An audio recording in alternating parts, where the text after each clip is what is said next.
My guest today was the driver of the 77 stock car at Catamount and Thunder Road race car tracks in Vermont. He's also my grandfather, well known in these regions as the Kentucky Colonel. Excited to welcome Tom Tiller Sr. Thanks for coming on. Well, thanks for asking me. Yeah. I really appreciate it. I really do. Yeah, we got a lot of fun stuff to talk about. Let me make sure. I'm in frame. We both look good. You look into the camera for me for a second. Yeah? Just so Okay. people get a good look. How do you like that? Do I look okay? Yeah, I think you look good. Okay. It's generations Okay, thank of Tiller. I looked better when I was about 20. I was looking at pictures of you from earlier today. Yeah, I heard you and your Yeah. dad was going through some pictures. Yeah, the wedding pictures. Oh, when was that? That's Oh, yeah. Yeah, that was back. Yeah, that's before I started racing. yeah. This was. Yeah. Get that zoomed in a little bit, but looked pretty decent. That was when you moved right up from Kentucky. No, that's when I was in service. I was in the Air Force, and that was taken when I was in service. Oh, really? Yeah, I was in the Air Force for 4 years before I ever got into racing. Yeah, and that was. But you didn't start service in Kentucky. It was up here. I joined the service in Kentucky and went to Texas, and then transferred up to Vermont and spent the rest of my 4 years here. Gotcha. But where? You were originally born in Rush. Some of this, like we've talked about, but I was originally born in Rush, Kentucky. Yeah. And that's in the tri-state area near Ohio and West Virginia. Right on the border. Yeah. Yeah. And lived there until I was, able to go in service. And I went in and, I enjoyed it. And I didn't transfer around too much. And I was certainly never in any conflict or anything like that. Mm-hmm. It was all peacetime when I was in. But what was Rush like? Like you didn't. Well, there was probably a dozen houses in Rush spread out. It was a rural. When I first was born, I can remember we didn't have electricity. We didn't have outhouse. We didn't have indoor plumbing. We had an outhouse, and my grandmother raised me, and my grandfather passed away when I was very young, and so I lived with my grandmother until I was able to go in service. And What about your mom though? Was she there too? No, I never lived with my mother. No. Or you didn't even know your dad, right? Yeah, I did. Oh, you did? Yeah, But Tiller's her last name, right? Tiller was. I took my mother's last name because of my grandfather.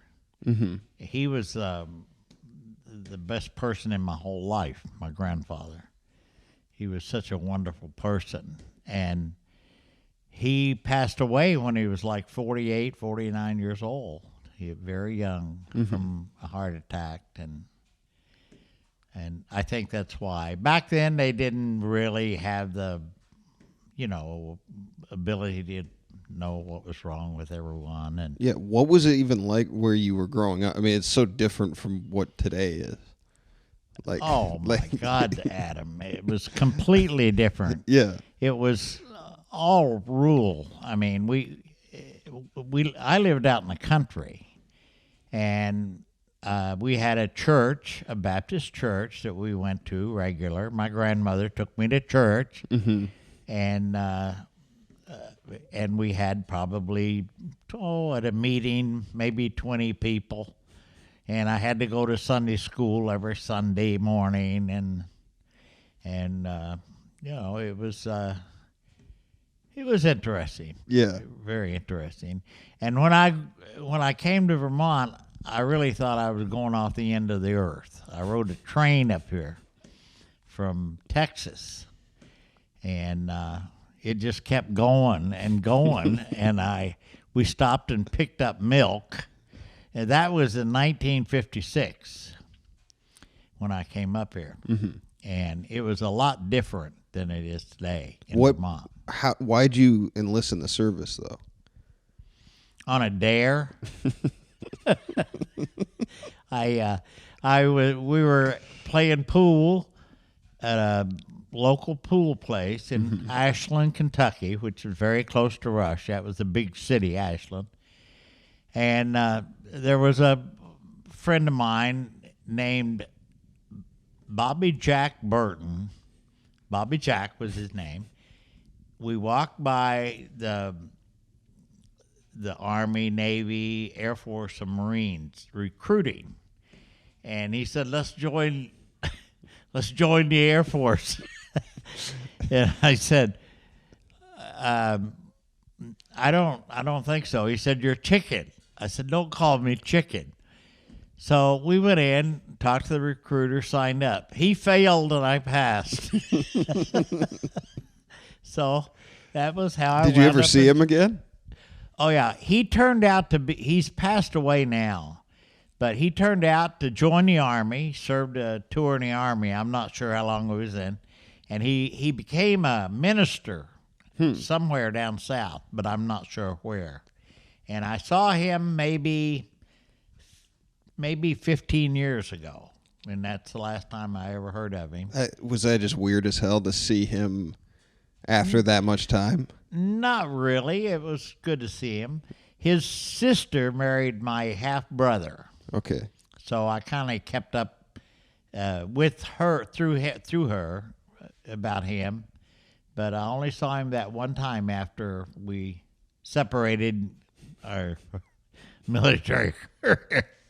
That's crazy. Yeah. Before we keep going, I just want to say, if you are watching us on YouTube, hit that like button, subscribe, hit the notifications bell so you don't miss our upcoming content. And then we are on Patreon, patreon.com/FNFpod. So you, like, when you were in Rush, you had mentioned this to me before, and I want to get to Vermont, but, like, growing up, like, didn't you say just you could drink as soon as you put money on the counter? Well, the best I can remember, if you were old enough to lay money on the counter, you could get a beer. Yeah. So And how old were you when you started drinking? I remember when I got my cat pistols for Christmas, being under the influence a little bit. What are cat pistols? They were toy guns. Oh, gotcha, that You gotcha. shot caps in. Cap pistols, gotcha. I Cat thought you said pistols. cat. I was like, No, not like, cat pistols. And my grandmother that raised me was, after my grandfather passed away, we didn't have a lot of money. We lived out and to heat, I dug coal. We burned coal in a wood stove or a coal stove. Yeah. And that's how we heated our place. And we cooked on a wood or a coal stove, or she did. And there was, I can remember one thing that still sticks in my mind was my aunt. Actually, it was two of my aunts, but they were like my sisters, you know. Four of us lived on $45 a month. Damn. She got a Social Security check, and we went to school. Teresa and I went to school, and that's what she had to live on. And she done housework for extra money. My grandmother did.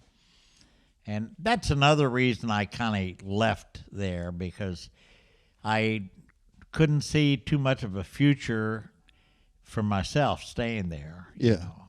And so you would just put a lump of coal in? No, coal is, it burns, coal is mined down there. It was very common, big time. I mean, common is, they had 3 or 4 different grades of coal. Mm-hmm. They had, the lower the number, the lower the grade of coal, at altitudes, or, you know, low in the ground was number 6, a little higher up was number 7, mm-hmm. then number 8, and I'm not sure about number 9. I think they had a number 9 coal. And coal is in veins in the ground, and you make a mine, and number 7 coal was the most popular. And that ran in veins about, I'd say, average 3 feet. So the way my grandfather used to dig coal, and he sold it, and I think he got a quarter ton for it or something like that. Work all day for $1 or $2, and you'd dig into the mountain or the hill, we call it a hill, and you'd find a vein of coal, and you put a straight mine, shaft they called them, back into the hill, and then you put rooms off of that. But you always had to leave coal as a support to hold the earth. And above the vein of coal, you had slate. It acted as a ceiling. And under that slate, I didn't know too much about it. I was too young. But I remember my grandfather taking a pick that he dug with and hitting the slate to tell where it was loose or it should come down. Yeah. And it was in layers. And then they would cut like 8 by 8's the best I can remember, and put underneath that to support it. And once in a while, they'd have, the mines would fall and people would get killed. Yeah. And that happened pretty frequent. God damn. But you were burning it in your house? Well, you brought it out in buckets, and of course it was manageable. It was something like gravel, or you could burn it as slack, what they call slack. That would be something that would come off of the coal when you dug it, little pieces. Yeah. You could burn that. And then they had the big commercial strip mining with machines, that they done. I think now they have stopped that. It had to have been so bad to breathe that in at night. Well, you right? had a chimney that went up, much like a chimney you have on a wood stove. But even like with that, like, because weren't you like drying tobacco and you were like drinking and like that? It just had to have been kind of a aggressive environment to be in. No. No, it wasn't? No. Hell, they still burn coal today for all these power plants. That's true.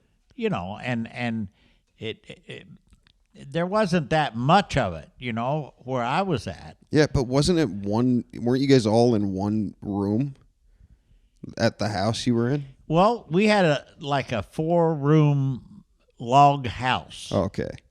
And the stove was in the living room part of the house. It was kind of in the center. I thought it was one open space for everything like that. No. So you had different sections. Rooms. That's good. We had a house. It wasn't. We weren't homeless. Yeah. Yeah, but you went back there not too long ago, right? Yeah. Oh, God, yeah. I've been back several times. And I don't know, today, when you were looking through photographs, did you find any pictures of that house? I didn't see it today. I've seen them before, though. I have some. Yeah. I have pictures of it. Yeah. And I have one on my wall, actually. Do you ever wish you would have stayed? Not really. Yeah. I think if I'd have stayed in Kentucky, I'd have probably married a cousin or something. A girl from there that I knew quite well, and we would have had probably a bunch of kids, and I'd have lived my life digging coal. Yeah, till you were 48. But the Air Force gave me discipline. It gave me, it made me my life, really. Yeah. It did. Well, so you ended up in Vermont for that. What were you doing? In Vermont, I was stationed at Fort Ethan Allen when the Air Force was here. That's over in Colchester. Yeah, I've been by there. And it was an active Air Force base. We had fighter jets, and they were a support group for the bombers out of Plattsburgh. And I believe it was Plattsburgh. They were support squadron, fighter squadron. And I worked in as a welder and in the maintenance shop in the main base. And I also had a tire shop, and I had a battery shop. So I had 4 different shops that I was in charge of, How did you learn all that stuff? Mostly from young age. My uncle in Kentucky had a garage, and when I was very young, I started going there. When I was kind of on my own from the time I was about 9 or 10 years old. My grandmother I lived with, but I pretty much was on my own. Yeah. And I guess lucky, and I had people that loved me and took care of me. I really did. What was he working on? Well, he'd work on cars. Yeah. He was a mechanic, and he also worked in a place where they rebuilt engines. Very mechanically inclined, and he taught me a lot of things. So when I went in the Air Force, I took an aptitude test to see what field I would be in, because you just joined and you take a test and whatever They direct you. the Yeah. sport. I think there was five different things you could do, and with the mechanical part of it, I've done fine. I didn't even go to tech school. I bypassed tech school, and they sent me to Ethan Allen to be a mechanic. Were you good once you got there? Was there a learning curve? Not discipline was a learning curve, I guess. That was a hard learning curve. Yeah. But mostly I got that from basic training. 3 months basic training. Really, you're either going to make it or you're not. And if you don't make it, you're out. And goodbye, Charlie. I mean, they don't. What did they have you doing? What, in basic? Yeah. Actually, physical training, marching. Well, we had to go out and shoot guns and, past that, and take a gun apart and put it back together and stuff like that. I think the Army still does it every day. For sure. And it's mostly just to teach you discipline. And it's the best thing in the world. Yeah. I think that every person in school that goes to school should have a month or 2 or even 3 months of basic training like the service has. Yeah. Not everyone agrees with me, but I feel that way. Why was it so important for you? Because it just taught me right from wrong. I mean, it helped me through my whole life. If you plan something, try to do it right. Yeah. And finish it, But weren't you guys I thought you told me, didn't you smoke cigarettes in between, running, when they had you running and stuff? No. No? No. I thought. When we went in basic training, I remember I smoked Lucky Strikes. And I was on the bus going to the training base. I'd flown from here, from Vermont, Kentucky. I'd flown from Kentucky to Texas. And I got on the bus, and I lit up a Lucky Strike, and I ate it. The DI, or drill instructor, came by and just shoved it down my throat. And he says, "We don't smoke here." Shit. I said, "Well, I believe you." And that was just a good way of proving to you who was boss and so Exactly, forth. yeah. And so the whole deal with training with me, I loved it. I mean, you either make it or you don't. And there wasn't very many people that didn't make it. Most guys that go in service, most people make it. Yeah. But there's a few that Just doesn't. can't handle it. Yeah. But once you were passed and you were working, did you guys have the weekends off? And how'd you meet my grandma? I believe, if I remember correctly, we got a month off a year, 30 days a year leave. And then weekends, I believe we worked a 5-day week, I think, in the shop on vehicles. But once in a while, you had extra duty. You had to work, they called it KP, kitchen police. You had to work in the kitchen. Yeah. And you had different jobs that was assigned. They picked so many guys at the lower ranks to work in the kitchen. And you could, if you got there early enough in the morning, they'd pick 10 guys. you could pick your job, what you wanted to do. You could do pots and pans, or you could do dishes, or you could help the cook or serve or pick up tables, and officers didn't do this, just enlisted men. Yeah. But even there, you work for people like the good cooks and so forth. They were higher rank, they were usually sergeants or something like that. Mm-hmm. And then you had the commanding officer, usually a warrant officer or someone like that, in charge of the food service. And so when you did have the weekends off and stuff, like what were you doing for fun? Because you've introduced me to a few of your fun. We had more fun. We had boats. We had clubs we went to. We had a lot of activity. They had a lot of places we went at night. Yeah. And you met a lot of women and nice people. Yeah. And it was just exciting. Let's put it like that. But did you guys like get paid one day, and then on that day everybody went out and like? A lot of guys would get paid. We got paid every 2 weeks, mm-hmm. and it was a lot of money. I mean, I think you can't spend it when you're on the base, too. I think right? I made $64 a month or something like that. And we got paid every 2 weeks. I think I got $32 every 2 weeks or something. So you really couldn't go to Hollywood on it. You'd have to stick around. Yeah. But a lot of guys would gamble mm-hmm. on payday, play dice, play cards, whatever.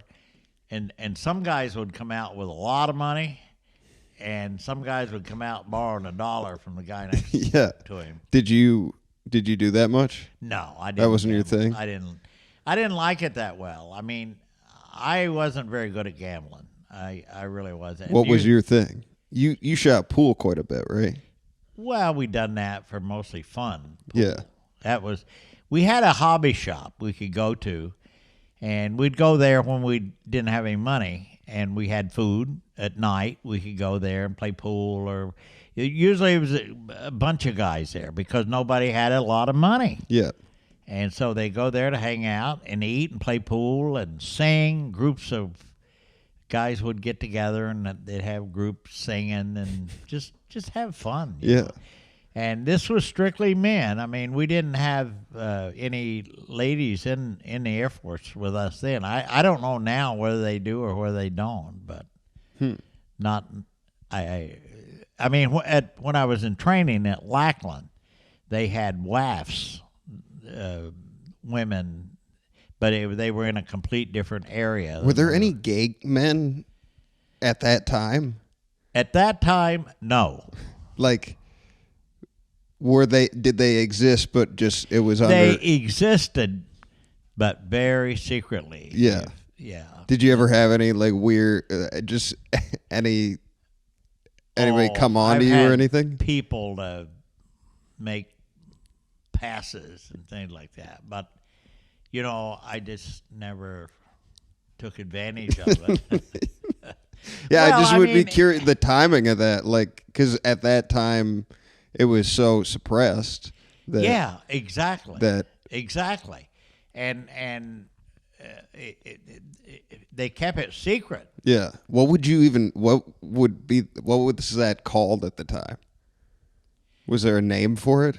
Well, I believe queers is what they Yeah. call them, Yeah, which is still today. Still. I don't know what the correct word is for some of this stuff. I really don't.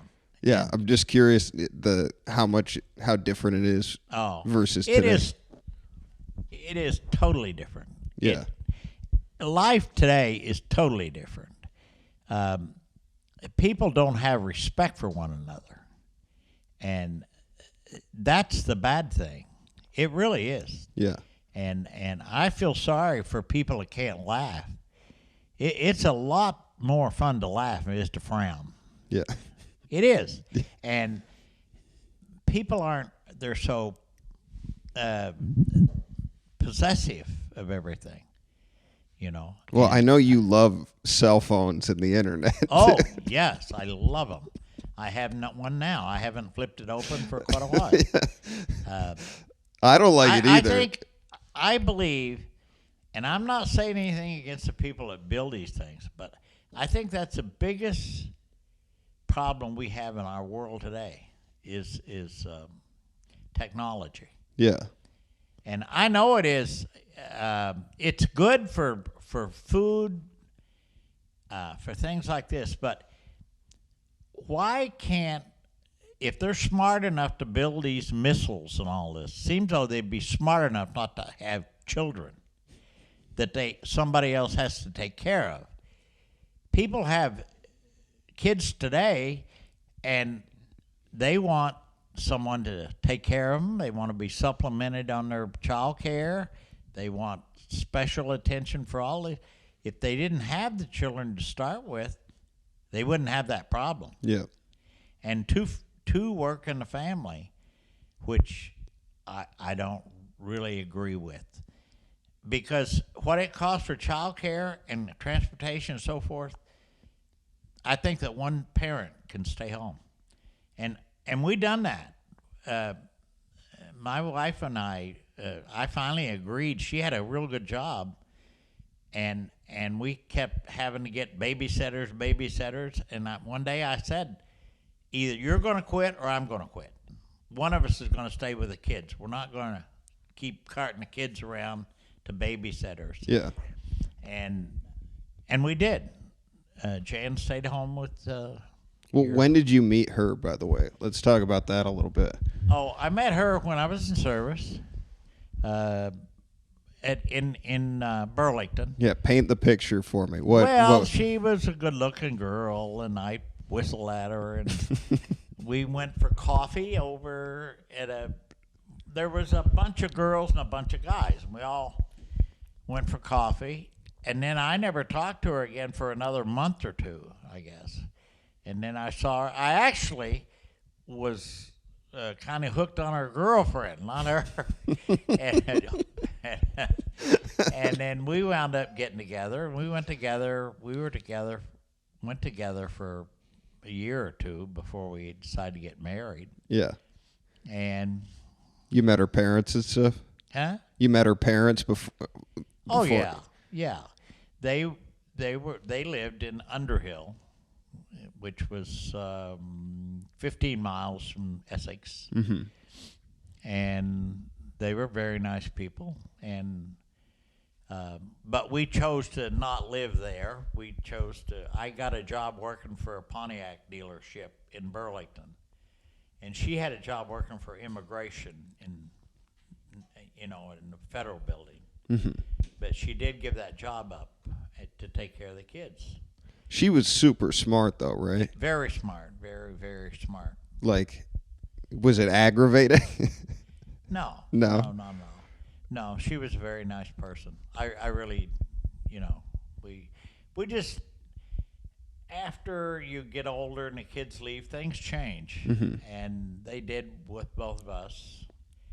And we just kind of went our separate ways. And that was it, and so I never got married again and don't plan on getting married again. I mean, you still could if you... Huh? You still could if you wanted to. I don't want to. Yeah, I know. I don't. You haven't wanted to my entire life. Why aren't you married? Probably because I spent so much time with you. No, but people get married and and especially I know people that have gotten married. One particular person I know, I don't know her personally, but I know of her and I've been to some of her weddings. I think she's been married 6 times, and she likes the Hollywood, the glamour. That's all it is. Oh, for sure. We were at a wedding yesterday, and it was great. I was happy. It was relative, and I can't stand those things, man. I just everything about. I don't drink anymore, so that was the only appeal, was to get blackout. Yeah. And open bar, and now that that's not there, it's like I don't want to dance. I think it's just There are some people that it really is geared up for them, but I don't have any of that. Well, life for me has changed tremendously. I mean, I had a garage business for 41 years, I believe. Yeah. And I was used to getting up and going to work every day and having a garage. And then I began to lose my physical strength a little bit, my legs and my knees and so forth. And then I was told by the doctor, you got to get off the cement floor, you got to quit. And that was hard. That was hard to do. And I'm 84 years old, and I feel good, but I can't do the work that I used to do. Sure, and that was what you did for 40 years. Huh? It's what you did for 40 years, right. too, so it had to have been, Right. I don't. It's like an athlete not being able to play anymore. Yeah, that's exactly right. Yeah. You're so used to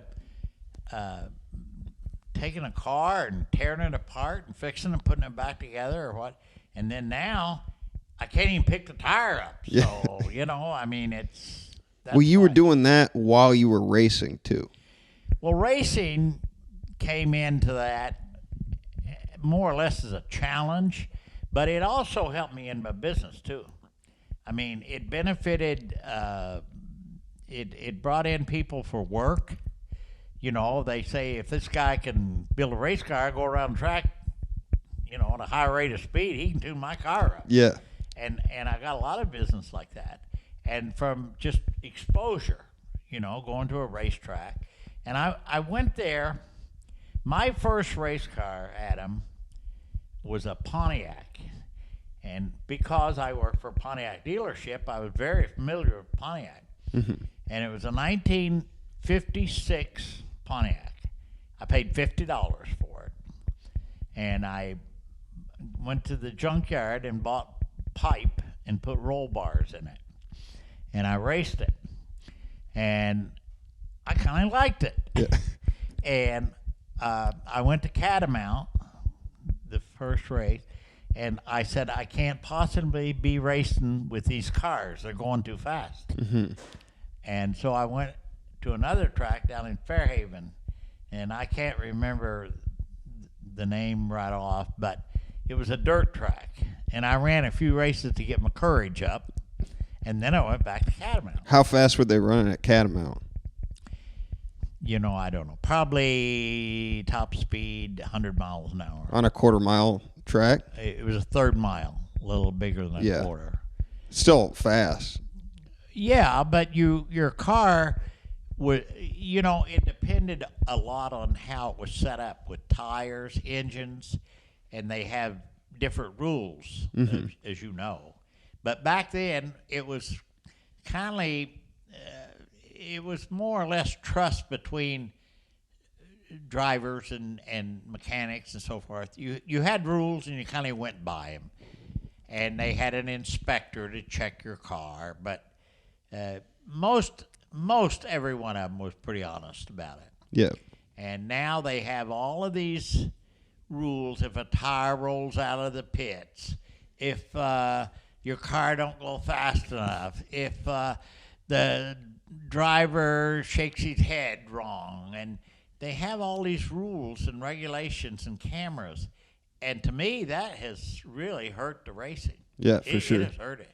And what I have noticed lately, they're going back to short tracks. They're racing streets like Chicago, Detroit, and they're going back to these short tracks to create a little whatever between people, and this super speedway business is expensive stuff.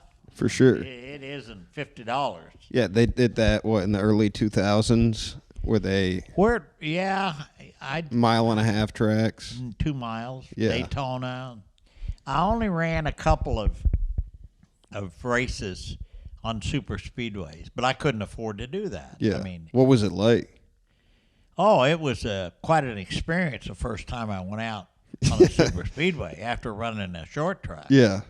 You're the first time I can remember, I went to Daytona, and it was in a borrowed car. I couldn't afford a car like that, and I asked the person in charge of the division how you qualify. How do you qualify here? And because it rained, and then the first car out wouldn't start or something, I was the first car on the racetrack to qualify. And I said, I have no idea how to do this. And this old boy, his name was Bill Keller. He was a hell of a nice guy. He said, you all just put your foot down to the floor and hold it there. And I said, but what do you do when you get to the corner? He said, it'll go around there. Well, unbeknown, I went out in this car, and the throttle stuck on the floor. Shit. And I did go around the corner, and I qualified 13th out of like 30, 40 cars. And they, oh boy, I was so happy. How'd you get to stop? No, I got it. You got it up? Yeah. Yeah, but for that one lap. Oh yeah, you were just ripping. Yeah. And I often look back at that and tell everybody what a phony I was. Oh yeah. You just naturally, if you can picture going to, say, 150, 60 miles an hour, you're going into a corner. And it looks like you're sticking your head in a funnel is what it looks like. Yeah. The track is really wide, but as you look down it looks like a funnel to me. Mm-hmm. But the car, if they're set up, they'll go. I mean, it's when I raced, it's nothing like it is today. Today is totally different. Well, that first car, you said you put $50 in. Oh, that was a car that I ran just a group of guys had cars, and most of them were 55 Chevrolets, 55, 56 Fords, and I think my car was a Pontiac. Mm-hmm. But it wasn't really competitive because I didn't drive it. I mean, you know, it takes a while to get used to that. You don't jump in a car and go out and set the world speed record. Yeah. Well, how did you get you? Like, what was your progression? Experience primarily, and learning more about what you can run and how to stagger your tires and how to weight. Weight became a big factor. Mm-hmm. Tire width became a big factor. Gear ratio. All of this goes into that. So you're doing all that on top of your business, your garage business. Well, I had helpers, volunteer helpers. Yeah. I don't think I ever paid anyone to help me. Mm-hmm. It was mostly people interested, like me, in the competition. It's a competition. Yeah. It's like wrestling, play, but you're alone in the car. Yeah. It's sort of like golf. You know, you're on your own. But when you run the shop during the day, yeah, was that going on during the day too, or was it after work? No, my deal with racing was not work on the race car doing working hours at the shop. Yeah, that was an after. That had to have been tough sometimes, though. Well, it was. But I just made it a point. The race car was outside doing working hours. Yeah, I never. So how would you do that then? You'd work 9 to 5 at the shop, and then I'd work 6 to 10 usually, and then from 10 to 12 I'd work on race car if I had time. Yeah. But we didn't tear up a lot of cars like they do now. We'd wreck and bend the fenders or so forth, but we'd go to the junkyard, get the parts, and see, they were stock cars. Yeah. And they were stock. They were actually cars from people had gotten rid of, and we'd use the parts off of them. So, how many nights a week were you racing? I think 71, 72. I think I raced 91 races one summer, 91 feature races. Wow. And 92 the next summer, or vice versa. Yeah, I guess it's not all year round. Right. No, just a summer. But we raced, the first night we raced is Canada. It was on a Wednesday night. Thursday night we raced Barrie. Friday night we raced in Plattsburgh. Friday night, Fairhaven maybe. And then Saturday night, Plattsburgh. and then sometimes Sundays we'd race. Were you So we had a making pretty full schedule. Were you making money doing it? Not much. Just covering the cost of. Covering the cost, and by the time you pay for your gas and pay for the pit crew and things like that to get in, you didn't make a lot of money. Yeah. You had But were a you point winning? fund. Huh? Were you winning? Winning? Yeah. Yeah, I was winning occasionally. Yeah. Yeah. There was a lot of guys won more races than I won, but I set a limit on what I would spend. Yeah. No, I really did. Yeah. And a lot of guys didn't. A lot of guys just went all out and went broke. There was a lot of guys. How much would you spend on a season? Oh, I don't know. Tires was the biggest expense, and depending on what kind of tires we had, the tires I ran used to run about $50 a piece back in the day. Now they're like $200 a piece or something. But they were M&H slicks, and then Firestone made them, Goodyear made them. It all depended on those. That was one of the biggest expenses. And then engines. See, we used to use stock engines when we first started, stock cars, right? But then like Petty and those guys, they started building their own engines and doing not cheating, but maybe fixing one a little bit better than the other. For sure. And yeah, Richard Petty, I knew Richard Petty quite well, and I bought some parts from him. But it was because he was so good at doing it, and his dad was good, and his uncle was just fantastic. Yeah. And he had a brother that was good. I don't know whatever happened to your Did brother. you think that at any point you were going to go and do that, like professionally? Oh, yeah. That's everyone's dream. It's like anybody's dream. I mean, you think of it, but then it comes to reality after a little while. You got to say, hey, this deal ain't working. Yeah. I got to slow down here. Because do you think you could have, though? I had an offer to. Really? Yeah. I had an offer from, I don't know, I can't remember the guy's name, from Dodge to go race, on a tour type deal. But I refused because I had the garage, I had 2 kids and a wife. Yeah. And there's no way I was going to trade all that for a race car. So when did you officially stop driving then? When I stopped, they updated the cars to quick change rear ends and factory or professionally built motors and things like that. That's when I decided to stop because it was just too much. Yeah. And then the travel, they started racing all over the place. Hell, they would be in Virginia one weekend and California somewhere. And when not that, I'm exaggerating a little bit, but they did race a lot of different places. When you were doing it, like 90 races that summer, what time were the races at? What kind? What time? In the evening. Evening? Evening. So it would be, 7 o'clock or something? Yeah. And they'd get done at 10. And then you were up at 5 every day after that? Yeah, I don't know how I done it. Yeah. I'd give anything in the world if I could do it now for a day. Yeah, because at the time, weren't you smoking like crazy? Like you were 2 packs a day? I smoked, but you didn't have time to smoke. Really? Hell, you'd light a cigarette and you'd have to be doing something. I thought you were smoking a lot when you had the shop. I did. Yeah. I did. I really did, but I'd light a cigarette and lay it down. I mean, of course, there was steel benches, so it didn't hurt anything.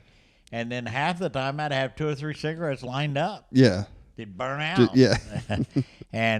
But it wasn't good for me. I don't think you were smoking when I was a kid. I don't remember. I quit a couple of times. Yeah. But the last time I really quit was in '94, I guess. When you had a heart attack? Yeah. Yeah. Do you think it was the smoking that got you? Absolutely. Yeah. The doctor told me what it was. Yeah. And the doctor was very nice. He said, if you want to keep smoking, you can keep smoking. But in about 2 years, I want you to hang out pretty close to this hospital because you're going to be right back in here. God damn. And that made me believe that smoking wasn't good for you. Yeah. And I never had any more trouble like that. But when you were growing up, I mean, you were born in Kentucky.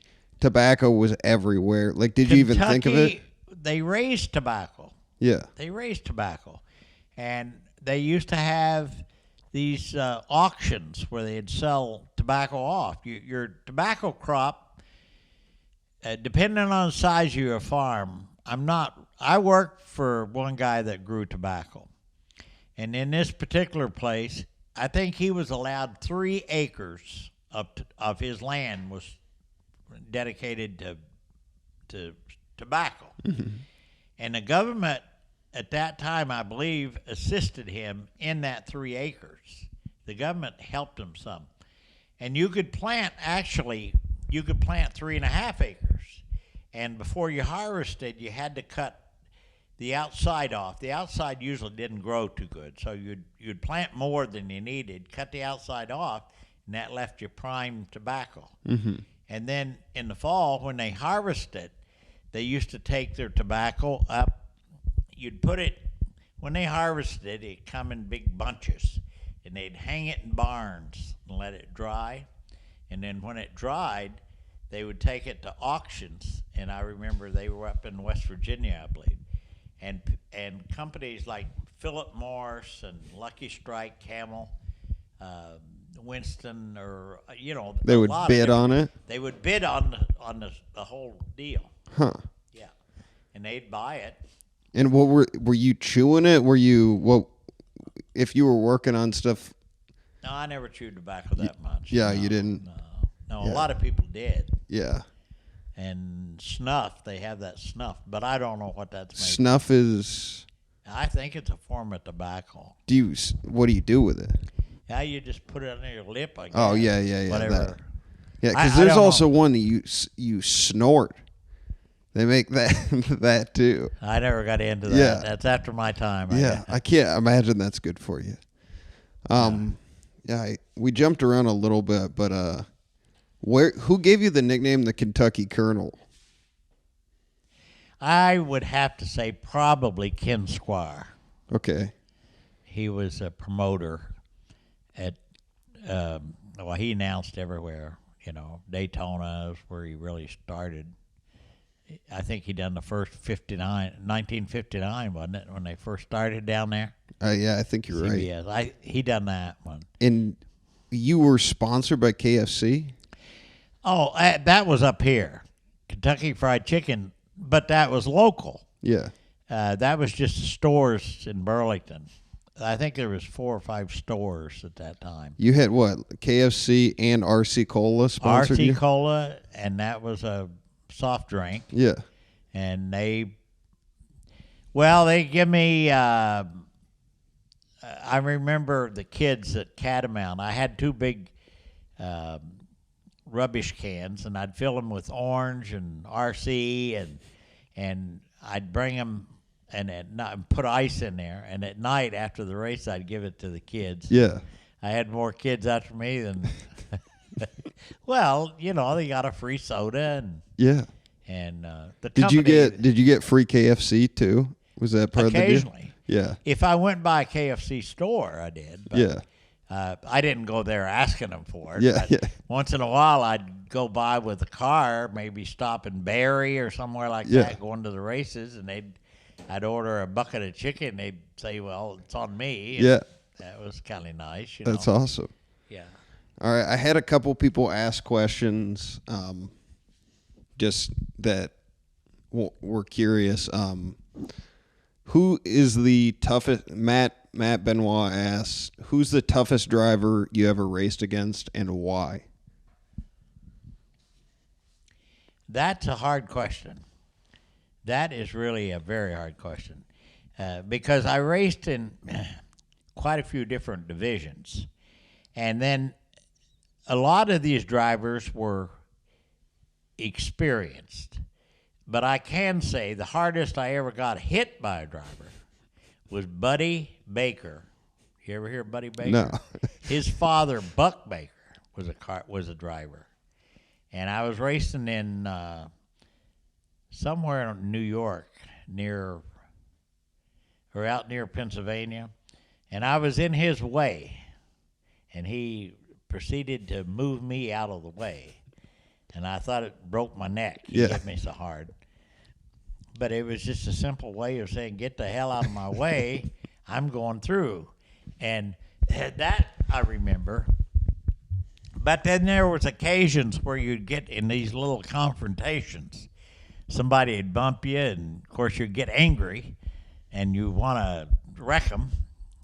And I had different occasions there. I mean, probably with half of the race car drivers, and you'll see it today. You even watch a race. What was your reputation as a driver? God, I don't know. Really? I thought I was respected. And I know one thing. Lisa could tell you. She'd say, he's going to get this guy back. But once in a while, if you took a few laps just to cool off, you'd be okay. Yeah. Because not every incident was meant to harm you. No. You know, most of the accidents in racing is accidental. Yeah. But if it occurs more than once, then it's not accidental. If it keeps happening, you know it's meant to be. Well, you introduced me to a friend of yours that I think he had a bit of a reputation as a wild card. Clem. Oh my God. Clem Despo. Is that? Yeah, but Clem Despo wasn't Clem liked to maybe bend the rules a little bit. Okay, he wasn't a kamikaze out there. No. I didn't. He was a fun guy. Yeah. I love to watch him. And Was he good? fair, yeah, he was fair. Yeah, I'm putting you on the spot right now. I liked it, you know, and but he would get in accidents sometimes that probably he could have prevented. Yeah. You know, he might not hit the brake hard enough or something, you know. But it's funny because most of these guys that you introduced me to, it was after their racing career, and it was me sitting in a cabin with them all getting drunk. oh yeah. So I had no idea. I mean, you know, it's funny how over the years you learn to appreciate those guys. Yeah. And they're like real friends. Oh, they yeah. really are. And even today, you know, there's none of them that I dislike. You know, none of them. Yeah. And just the other day, I raced with a guy from Canada. His name was Jean Paul Cabana. Mm-hmm. And he was really good. I mean, he done a lot of racing, and in Canada especially. So the other day I called. Sorry, just want to make sure that. I found a phone number with his number on it, and I called that number, and he answered. And this has been, 20 years probably since I've seen him. And he invited me up to Canada to race. He has a race car school up there, and he told me if I came up there, I could drive one of his cars, and he wouldn't charge me anything. That's awesome. And he knew when I called who it was. That's awesome. Yeah. So that's the kind of friendship we had. I mean, the guys just were really, it's like any sport, you know, most any sport. Once in a great while, you have a real sore loser, okay? And they carry that on for life, and it just hurts them more than it does anybody. Yeah, I called that my younger brother, Austin. Oh, yeah. Is that right? I was trying to explain to his wife yesterday what it was like growing up with him. Like, Austin is the most competitive person. I mean, my dad is very competitive, as you know. But Austin, he was from the age of 4 to 9. If he didn't win whatever it was, it would be like, it would ruin whatever it was. The whole day would be gone. It was insane. And somehow he kind of got out of it, but it's still there a little bit. Yeah. And when it shows, it's. Well, everyone is different. Everyone. Yeah. And even, this past week they had a race in Chicago or somewhere. Mm-hmm. I didn't happen to watch the whole thing, but a driver from some other country won, and they said he was a rookie and all this. I think the guy had won like 180 races or something like that. He wasn't a rookie. Yeah. He knew what he was doing. Yeah. Who was it? I don't know. I don't know. Your dad knows. Yeah. I'd be curious about that. Yeah, you'll have to ask him. Yeah. All right. Okay. Well, let's do one more question, then we'll get you out of here because it's starting to get warm, and you've given a lot of your secrets away. Let's see. I mean, you've talked a little bit about like reflecting on life, and I was just curious, like at 84, is there anything you wish you would have done differently, or anything like? Do you have any advice to younger people? I do. I think be good to people. That's the first thing, and be honest with people. And I wouldn't trade my life for anybody's. I've been lucky. I met the most beautiful people in my life, and I'm not ashamed of anything. I tried my best, but it wasn't always good enough, and it didn't satisfy everybody. And you're not going to satisfy everybody. I don't care how hard you try. You can do your very, very best, and you're going to have some people that's going to criticize you. Yep. And that really upsets you, and that's when you have to really suck it in. And but I wouldn't trade my life. No. I what I've done, I've enjoyed most all of my life. I've had disappointments, and I've tried to give advice to people, but advice is free, right? Yeah. You don't pay for it. Anybody will give you advice for nothing. And I've gotten a lot of good advice from people. And your great-grandfather was a person that I really admired. He would tell me things that I never even thought of, I mean, I remember once, you didn't know him too well, did you? Not super well. No. But I would go to him if I'd if I'd have financial troubles, I'd go talk to him. And I'll never forget, I got the gas station grounds all done, the building all up and everything. And the oil company I was with said, we can't help you because there was a shortage in 73 when I opened that station. And I said, I don't know what I'm going to do. I've borrowed all I can borrow. No, he said, you go back and get $10,000 more from the bank. And I said, how can I do that? He said, you got so much invested now, if they don't give you $10,000 more, they're crazy. And things like that. But I had people I could talk to. Yeah. I really did. And most people gave me good advice. Yeah. He was a smart man. Yeah. Very smart man. Yeah. And a lot of people disagreed with him. A lot of people didn't like him. I never had any problem with him. Never at all. Yeah. And I loved my him and Grampy and Grammy. Yeah. They were called. And Grammy used to bake me, every time I go to deer camp, all go to deer camp, she'd bake me 2 apple pies. And then once in a while, he'd stop by deer camp. We always hunted mostly on his land. Yeah. And I have no regrets. Hell, I'd like to start all over again right now. Yeah. But I can't. I just got to keep going where I'm at. Yeah. Boy, the road ain't too far ahead. You take a tape measure and pull it out, and you measure. Yeah. That damn 84 is coming up toward it. Well, that's part of the reason why I want to have you on. Yeah. That's exactly right. You're exactly right. It's been we started spending time together when I was around 8 or 9, and every summer I would come up and spend with you. Remember the fish you caught up there? Yeah. And remember me pulling your ear, and the lady said she's going to have me put in jail because I pulled your ear? And I made you put that candy back. We didn't get along always, but it was. I remember that so well. I told you no candy, and the first thing you done, grab a candy bar, and I said, put it back. You said, no, I got you by the ear, and you put it back, And that lady said, I could have you arrested. I said, that's my grandson, lady. That's told so many people. yeah. About I liked to eat when I was younger. I Yeah, was a your big- mom said when you got home from camp, all you wanted to eat was trout and peas.